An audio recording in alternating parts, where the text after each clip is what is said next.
And again, I want to stay on the bad stuff, but you did mention how 2020, the Kobe death moved you a little bit as well. Yeah. So how did that hit you? As well as it hit all of us, but it sounds like it hit you pretty bad as well.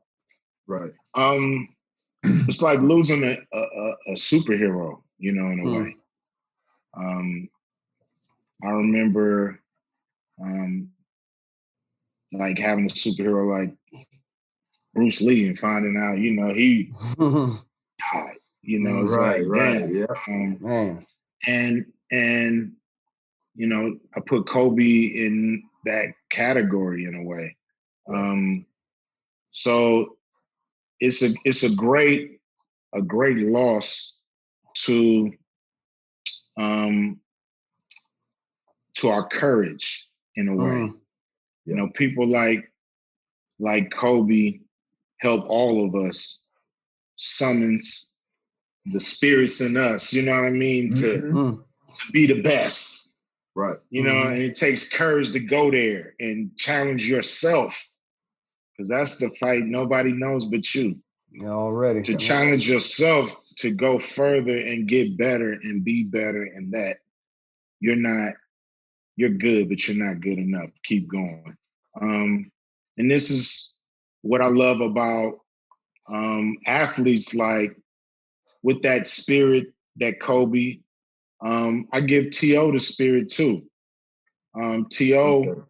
was the kind of athlete you want to get behind, because you don't look like you're watching mere mortals out there.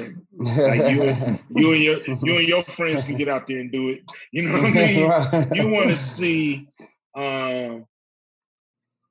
You want to see perfection of a art or sport or talent taken to its zenith, to this highest level. And the person that has that talent understands how hard they got to keep working to keep it there. So, I respect athletes who are, alpha dogs, as I say. Right. Yeah. And are not there to make friends, but there to slay the dragon. Yeah, they're there to perfect their craft. Right. So let me jump in, because it's funny how you say that, because T does for sure, but we look at you the same way.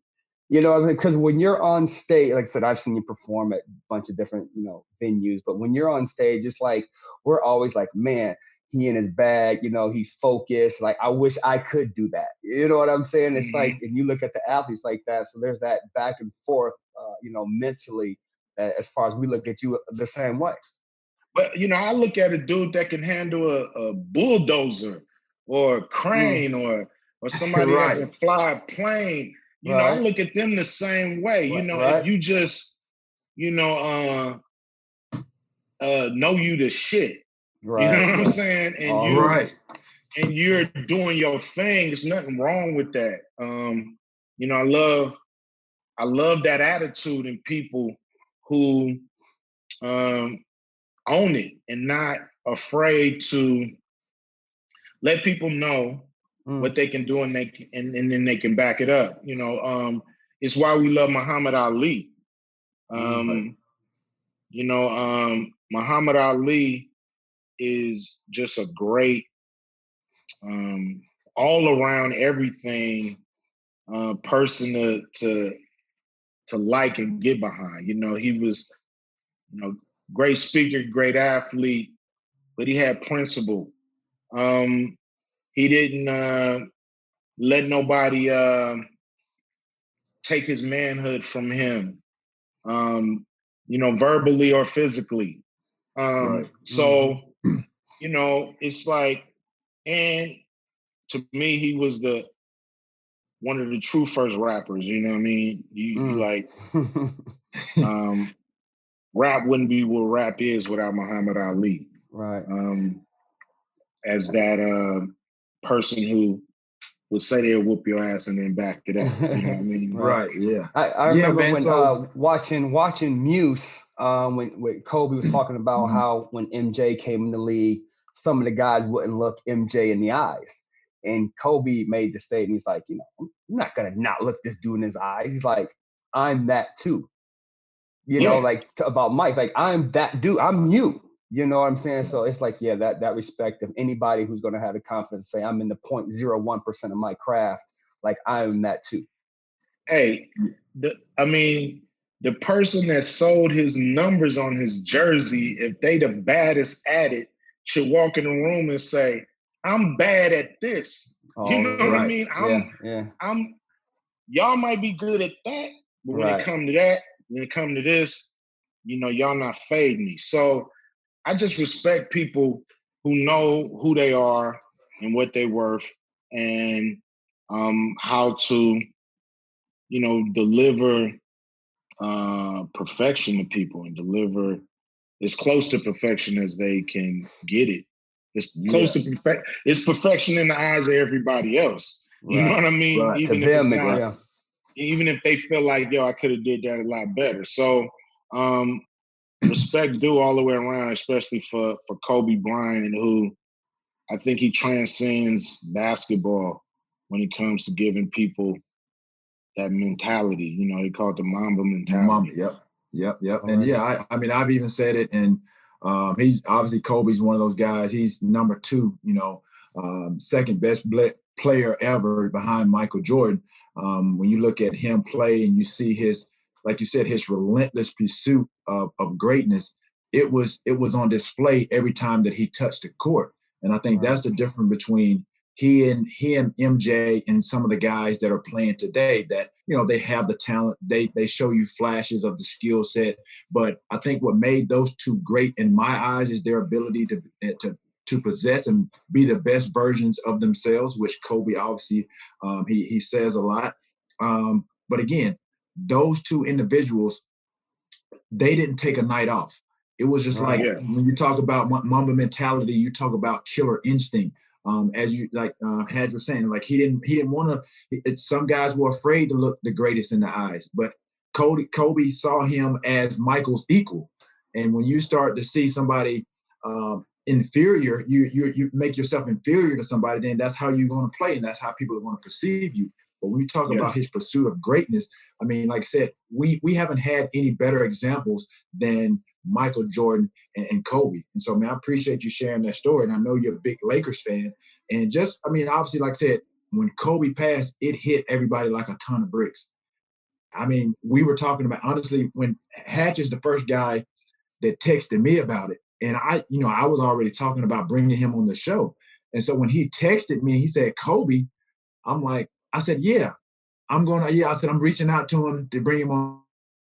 And he said, you haven't seen the news? I'm like, nah, dude. And then seconds after that, I started getting text. I was like, oh my gosh. I'm getting chills just talking about it. But obviously, like I said, he's touched so many lives in so many ways. And you being in LA, I've seen you at the Laker games, like that going to Staples, that's home. That's your sanctuary. That's Kobe's sanctuary. Can you share with us like a fond memory with you and Kobe? I remember it was actually in Atlanta. And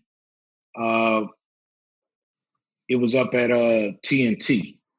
Okay. I was just going up there to do a quick little segment.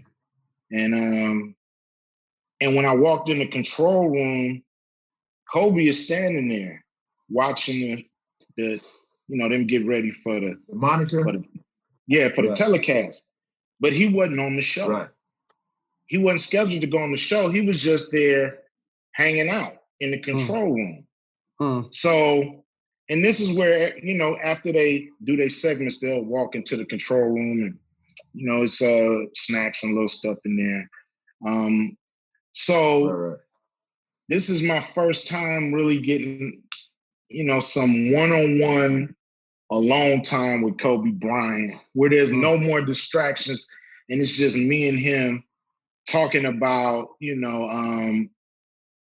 everything, under the sun, and it's like one of those moments that, you get to talk to people and you get it, you see them in crowds, you see them in big situations, you show love, you're on the move, but to be able to kick it for 2 straight hours, just basically hanging out and talking about basketball, talking about the Lakers, talking about what they need to do. And it's a moment that I cherish because, to me, it was like at the time, I really had admired Kobe from afar. One thing I don't like to do, and, I was, close friends with Deion Sanders too, is mess with people when they're in their lane or when they're doing their thing or when they're in their arena.